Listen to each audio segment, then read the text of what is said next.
گھوڑے ڈال کر اب مسلمان آپس میں باتیں کرتے ہوئے گھوڑوں پر سے گزر رہے تھے. وہ لوگ جو دیکھے, کافر جو دیکھے, ششدر رہ گئے مسلمانوں کو دیکھ کر کہ یہ کیسے لوگ ہیں. کہا کہ یہ جنات ہیں, دیو ہیں, کون ہیں جو دریا کے اندر گھوڑے ڈال دیے؟ اس آیت تو کبھی پہلے دیکھا نہیں. دشت تو دشت, دریا بھی نہ چھوڑے ہم نے, بحر ظلمات میں دوڑا دیے گھوڑے ہم نے. ڈاکٹر اقبال نے کیا خوب ان واقعات کو نقل کیا ہے. تو یہ وہ مسلمانوں کا قافلہ تھا, یہ وہ لشکر تھا, اور اس کے میر کاروان حضرت سیدنا سعد بن ابی وقاص رضی اللہ عنہ ہے. یہ ایک جد و جہد تھی, ایک بہت بڑی مہم تھی جس پر بھیجا گیا تھا. خاص طور پر یہ وہ اصحاب رسول میں سے ہیں جنہوں نے اسلام کے لیے سب سے بڑی جنگ بدر میں حصہ لیا, احد میں حصہ لیا, حنین میں حصہ لیا, فتح مکہ میں حصہ لیا, اور رسول پاک صلی اللہ علیہ وسلم کے ساتھ حج ادا کیا. اور اس کے بعد صحابی رسول حضرت عبد الرحمن بن عوف کے مشورے پر, حضرت سیدنا فاروق اعظم رضی اللہ عنہ کے حکم پر ایک بڑا لشکر لے کر مدینہ منورہ سے روانہ ہوئے. اور کسرا جو کہ اس وقت کا سپر پاور ہے, اس سپر پاور کے گھٹنے ٹیک دینا اور رستم کو مار بھگانے کا کام کر رہے تھے. اور پھر جیسے ہی قافلے وہاں پر پہنچے, کافر ویسے ہی ڈر کر بھاگ گئے. مسلمانوں کا لشکر دریا کے اس سمت میں گیا دجلہ کے, تو کافروں کا ایک جتھا ٹھہر گیا, ایک جتھا ویسے ہی ڈر کر بھاگ گیا. اور پھر مسلمانوں نے ان لوگوں سے لڑا اور عراق کے اس علاقوں کو مسلمانوں نے فتح کیا, اس لشکر کو قتل کیا. اور اس کے بعد رستم جو تھا وہ بھاگ کھڑا ہوا, تو ایک صحابی رسول اس کا پیچھا کرے اور جا کر اس کو وہاں پر راستے میں قتل کرے. تو تمام عراق کے علاقے فتح ہوئے, اور وہاں سے پھر مسلمانوں کے لیے بہت بڑا مال غنیمت آیا. اتنا مال غنیمت, اتنا سونا چاندی ہیرے جواہرات, انبار کا انبار وہاں سے پیک کیا گیا. اور پھر نبی پاک صلی اللہ علیہ وسلم کے مبارک شہر مدینہ منورہ میں وہاں سے آیا. اور اس کے بعد حضرت سیدنا سعد بن ابی وقاص رضی اللہ عنہ نے کو حضرت فاروق اعظم نے حکم دیا کہ ایک نیا شہر بناؤ, ایک نیا شہر قائم کرو اس علاقے میں, اور وہ فوجی چھاونی کے نظریے کے ساتھ ہو, اور ایک بڑا شہر ہو. ایک نیا شہر بنانے کا حکم دیا. تو حضرت سیدنا سعد بن ابی وقاص رضی اللہ عنہ نے کوفہ نامی شہر وہاں پر بسایا. تو وہ کوفہ ہے جس کو حضرت سیدنا سعد بن ابی وقاص رضی اللہ عنہ نے بنایا. یہ بھی وہ کوفہ ہے جہاں کے لوگوں نے بعد میں پھر حضرت سیدنا امام حسین رضی اللہ عنہ کو قتل کیا, ناحق قتل کیا. تو اس طرح کے جو واقعات ہوئے ہیں, تو یہ ہے اس جگہ کو منتخب کر کے اس کا نام سے ایک وسیع شہر کی جنہوں نے بنیاد ڈالی, وہ سعد بن ابی وقاص ہے. اور وہاں پر ایک بہت بڑی مسجد بنائی جس میں 40,000 لوگ ایک ساتھ نماز ادا کر سکتے تھے, اتنی بڑی گنجائش تھی. وہ مسجد انہوں نے بنائی, اور اس کے قریب میں بیت المال بنایا. بیت المال بنا کر وہاں پر رکھا, لیکن اتفاق ہوا کہ بیت المال میں چوری ہو گئی. تو پھر انہوں نے امیر المومنین کے پاس خبر بھیجی کہ بیت المال کے اندر راتوں رات چوری ہو گئی ہے. تو پھر حکم دیا کہ مسجد کو بیت المال سے ملا دیا جائے تاکہ مسلمانوں کا آنا جانا رہے 5 وقت, تو پھر چوری کا امکان کم ہو جائے گا. اس کے بعد بیت المال کو مسجد کے ساتھ ملا دیا گیا, اور پھر وہاں پر ایک مضبوط حکومت قائم کی حضرت سیدنا سعد بن ابی وقاص رضی اللہ عنہ نے. اس کے بعد پھر چونکہ فوجی چھونی تھی, اس فوجی چھونی اور وہاں کے حالات کو نظر رکھنے کے لیے حضرت سیدنا سعد بن ابی وقاص رضی اللہ عنہ نے وہ جو قصر تھا بازار کے قریب میں ایک چھوٹا سا اپنا محل تعمیر کروایا تاکہ اس محل میں رہ کر ان تمام حالات کا جائزہ لیں. تو جیسے ہی یہ بات معلوم ہوئی, مدینہ منورہ خبر پہنچی فاروق اعظم رضی اللہ عنہ کے کہ وہاں پر ایک چھوٹی سی دیوڑی اور محل تعمیر کیا گیا ہے اور اس کے اندر رہ رہے ہیں. تو حضرت سیدنا فاروق اعظم رضی اللہ عنہ بڑے جلالی صحابی ہے, امیر المومنین, خلیفۃ المسلمین.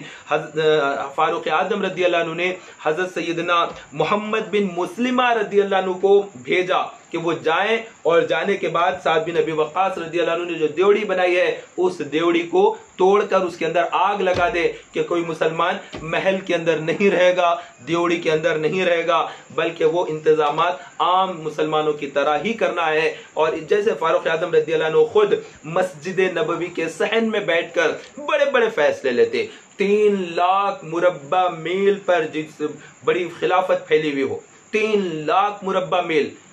کوئی نہیں پہنچا اتنی بڑی شاندار سلطنت, کوئی نہیں دنیا کے اندر, کوئی بھی نہیں. یہ ہے حضرت سیدنا فاروق اعظم رضی اللہ عنہ, اتنی بڑی سلطنت, حکومت, لیکن ہم اس کو خلافت کہیں گے۔ حکومت اور خلافت میں فرق یہ ہوتا ہے کہ حکومت اور بادشاہت جو ہوتی ہے اس میں ٹیکسز وصول کیے جاتے ہیں اور اس میں دیا نہیں جاتا ہے، لیکن یہ جو خلافت ہے اس میں عطا کیا جاتا ہے، کھینچا نہیں جاتا۔ تو فاروق اعظم رضی اللہ عنہ اتنے بڑے خلیفہ ہے، اس کے باوجود بھی جو فیصلے کرتے تھے وہ مسجد نبوی شریف کے صحن میں بیٹھ کر فیصلے کرتے تھے۔ تعجب ہوتا ہے جب ان کے پاس ایک قاصد آیا عطر کی شیشی لے کر کہ بہت ہی قیمتی عطر کی شیشی ہے، ہمارے یہاں بہت بڑی ہے، وہ لے کر آ کر تحفے میں پیش کیا۔ تو اس وقت مسجد نبوی کو بڑی کر رہے تھے، تعمیر کا کام چل رہا تھا، تو فاروق اعظم رضی اللہ عنہ مٹی کو کھندل رہے تھے۔ اس زمانے میں ردے کے دیواریں ہوتی تھی، مٹی کو کھندلا جاتا اور کھندلنے کے بعد اس کو پھر لے کر اینٹوں کی طرح اس کو بنا کر ردے کے دیواروں پر دیواریں ٹھہرائی جاتی اور اونچی دیواریں کی جانے لگتی تھی۔ تو اس وقت جب عطر آیا تو آپ نے وہ عطر لگانے کے لیے نہیں رکھا، بلکہ فرمایا کہ یہ تو مسجد کے لیے زیادہ بہتر ہے، تو وہ مٹی کے اندر انہوں نے ڈال دیا، ڈال کر اس مٹی سے مسجد نبوی شریف کی تعمیر میں استعمال میں لایا۔ تو کیسی سادگی، کیسا مزاج، جن کے دسترخوان پر 2 سالن نہ ہوتے وہ امیر المومنین فاروق اعظم رضی اللہ عنہ، تو انہوں نے اس چیز کو پسند نہ کیا کہ ان کے کوئی گورنر اس طرح سے محل یا کوئی قلعہ تعمیر کرے یا کوئی دیوڑی یا کوئی حویلی تعمیر کر کے اس میں رہے، تو اس طرح سے منع کیا۔ اور اس وقت سعد بن ابی وقاص رضی اللہ عنہ خاموشی سے دیکھ رہے تھے کہ کس طرح سے مدینہ منورہ سے آئے ہیں اور آ کر جلا رہے ہیں، اور پوری کی پوری دیوڑی کی ان کو جلا کر خاک کر دیا، توڑ کر پھر واپس مدینہ منورہ چلے گئے۔ اس کے بعد حضرت سیدنا سعد بن ابی وقاص رضی اللہ عنہ نے سادی طریقے سے رہ کر کام کاج نبھانا شروع کیا۔ اس کے بعد پھر انہوں نے اجازت مانگی کہ اب اور آگے کے علاقے فتح کرنے کی اجازت دی جائے تاکہ ہم آگے بڑھیں۔ تو اس وقت پیغام آیا کہ اب اور آگے نہیں بڑھنا چاہیے، بلکہ جہاں پر ٹھہرے ہیں وہیں پر حالات کو مضبوطی کے ساتھ حکومت قائم کی جائے اور کہیں بھی نظم و نسق میں خلل واقع نہ ہو۔ لیکن 21 ہجری میں ایرانیوں نے، عراق اور ایران کے ان لوگوں نے ایک پھر سے فوج اکٹھا کی اور پھر مسلمانوں پر حملہ ور ہوئے۔ تو اس وقت میں پھر سعد بن ابی وقاص رضی اللہ عنہ نے ایک بڑے لشکر کے ساتھ جا کر انہیں شکست دی اور اس کے بعد پھر مردم شماری کرائی، کتنے آدمی ہیں، ہر گھر کا لوگوں کے نام لکھے گئے، لکھ کر کتنے لوگ کہاں کہاں رہیں گے، کیسا رہیں گے، پورا ایک نظام بنایا۔ اور حضرت سیدنا فاروق اعظم رضی اللہ عنہ سے بہت خوش ہوئے، راضی ہوئے، کیونکہ انہوں نے بہت ہی اچھے انداز میں حکومت کو قائم کرنے کا ایک نظام قائم کیا۔ اس کے بعد ایک شخص نے آ کر شکایت کر دی حضرت سیدنا سعد بن ابی وقاص رضی اللہ عنہ کی کہ وہ نماز صحیح طور پر نہیں پڑھاتے ہیں۔ تو فاروق اعظم رضی اللہ عنہ کی بارگاہ میں جب یہ بات پہنچی تو انہوں نے اس بات کی جانچ کے لیے کچھ ایک صحابی کو بھیجا کہ جا کر دیکھیں کہ وہ نماز کس طرح سے پڑھا رہے ہیں۔ جب جا کر دیکھا تو نماز کے اندر بالکل برابر تھا۔ تو اس کے بعد پھر انہیں بلا لیا، واپس بلا کر پوچھا کہ تمہارے اوپر تو نماز برابر نہ پڑھانے کا الزام لگایا۔ تو انہوں نے فرمایا کہ میں پہلی 2 صورتیں بڑی پڑھتا ہوں اور سورہ فاتحہ کے بعد، اور پھر سورہ فاتحہ پڑھتا ہوں تیسری اور چوتھی رکعت میں، میں اور ضمی سورہ نہیں پڑھتا ہوں۔ تو حضرت فاروق اعظم رضی اللہ عنہ نے فرمایا کہ آپ نماز بالکل برابر پڑھاتے ہیں، لیکن جس نے کہا اس نے اس طرح سے غلط بات کہی تھی، لیکن وہ شخص وہاں سے غائب ہو گیا جس نے یہ الزام لگایا۔ اور پھر حضرت سیدنا فاروق اعظم رضی اللہ عنہ نے فرمایا کہ اب وہاں پر جس کو تم نے اپنا نائب بنا کر آیا ہے ہم اسی کو گورنر بناتے ہیں، اب آپ واپس نہ جائیں، مدینے میں رہیں۔ تو مدینے میں ان کو رکھ لیا۔ تو مدینہ منورہ سے 10 کلومیٹر کے فاصلے پر انہوں نے اپنا ایک گھر بنا لیا اور بنا کر وہاں پر رہنے لگے، اور پھر وہیں پر آپ نے پردہ فرمایا۔ جب حضرت سیدنا سعد بن ابی وقاص رضی اللہ عنہ نے پردہ فرمایا تو اس وقت مسجد نبوی شریف کے اندر آپ کے جنازے کو لایا گیا، اور جب نماز جنازہ لایا گیا تو ام المومنین سیدتنا عائشہ صدیقہ رضی اللہ عنہ وہاں پر نماز پڑھنے کے لیے آئی، اور نماز جنازہ میں انہوں نے بھی نماز جنازہ پڑھی۔ تو اس وقت میں چیمے گویاں شروع ہو گئے کہ مسجد نبوی شریف کے اندر جنازہ کیسے لایا جا سکتا، یہ نہیں لانا چاہیے تھا، یہ بات ہوئی۔ تو اس وقت میں حضرت ام المومنین عائشہ صدیقہ رضی اللہ عنہ نے فرمایا کہ لوگ کتنا جلد بھول جاتے ہیں، فلاں صحابی کا انتقال ہوا تھا تو رسول پاک صلی اللہ علیہ وسلم نے ان کے جنازے کو مسجد میں رکھ کر نماز پڑھائی تھی. تو یہ طریقہ نماز کا بالکل درست ہے، مسجد کے اندر رکھا جا سکتا ہے. تو مسجد نبوی شریف کے اندر رکھ کر حضرت سیدنا سعد بن ابی وقاص رضی اللہ عنہ کی نماز جنازہ پڑھی گئی اور پھر جنت البقیع میں آپ کو دفن کیا گیا. انا للہ و انا الیہ راجعون، یہ وہ صحابی رسول ہیں جن کے بارے میں ہم نے مختصر ہی بیان کیا، کیونکہ ان کے واقعات اور بہت زیادہ ہیں لیکن تفصیل طلب ہے. اللہ تبارک و تعالی ہمیں ان کی غلامی نصیب فرمائے. اللہ ان سے راضی ہے، یہ اللہ سے راضی ہیں. یہ وہ اصحاب ہیں جنہوں نے تلوار اٹھائی ہے، تیر اٹھایا ہے اور زخم کھائے ہیں، جسم کو چھنی کیا ہے اسلام کی خاطر، اللہ کے لیے، اللہ کے رسول کے لیے. اللہ نے انہیں کامیابی عطا فرمائی، ان کے مقام اور مراتب کو اتنا بلند کیا کہ کوئی قیامت تک ان کے جیسا نہ پیدا ہو سکتا ہے نہ وہ کوئی پیدا ہوگا. یہ وہ لوگ ہیں جو افضل ترین لوگ ہیں، جن کا شمار عظمت والوں میں ہوتا ہے. یہ صحابہ کرام علیہم الرضوان ہے. ان کا نام لینا، ان کا ذکر کرنا، ان کو یاد کرنا گناہوں کا کفارہ بن جاتا ہے، عبادت ہو جاتی ہے. ہم جب ان کا نام لیتے ہیں، ان کے واقعات سنتے ہیں تو ہمارا خون دوڑتا ہے کہ ہم بھی اسلام کے لیے کچھ کریں. ہماری نمازیں، ہمارا روزہ، ہمارا تقوی، طہارت، عبادت، یہ تمام چیزوں کے لیے ایک بہتر پہلو نکل آتا ہے جب ہم ان کے واقعات سنتے ہیں. اللہ تبارک و تعالی ہمیں ان صحابہ کرام علیہم الرضوان سے شدید محبت عطا فرمائے اور ان کے نام نامی اسم گرامی پر کٹ مرنے کی ہمیں توفیق عطا فرمائے. آمین بجاہ نبی الامین وصلی اللہ تعالی علیہ وسلم. ضرور شیئر فرما دیں تاکہ دیگر بھائیوں تک یہ پیغام پہنچے. حضرت سیدنا سعد بن ابی وقاص رضی اللہ عنہ کے صدقے اللہ ہم سب کی مغفرت فرمائے. صلی اللہ تعالی علیہ وسلم.